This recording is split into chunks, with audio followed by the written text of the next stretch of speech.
Le président Biangema Bazogo à la rencontre des populations de Kogo, un district enclavé de la province du littoral. Le chef de l'État a exposé le processus de développement entamé par le gouvernement équato-guinéen dans la région. Ici à Kogo, ces 2 dernières années, des infrastructures se sont développées, à savoir un hôtel 5 étoiles pour favoriser le tourisme, un front de mer de 10 hectares sur la rivière Mouni et un terminal qui facilite la navigation fluviale vers les ports du pays et de Libreville, la capitale gabonaise, plus au sud.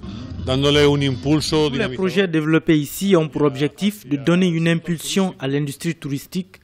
En complément à l'offre qui existe, à savoir cet hôtel de 5 étoiles, nous allons construire un club nautique de dernière génération fluviale, quelque chose de spectaculaire.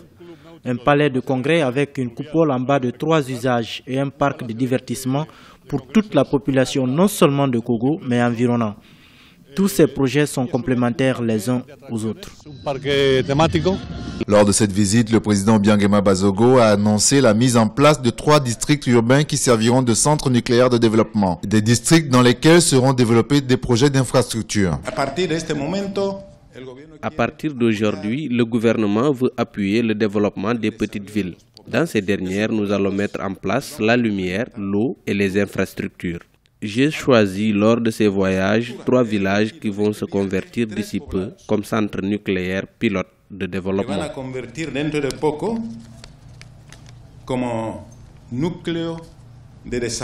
La tournée républicaine du président Théodore Biangema Bazogo s'inscrit dans une rencontre formelle des populations. Kogo représente la première étape de cette tournée.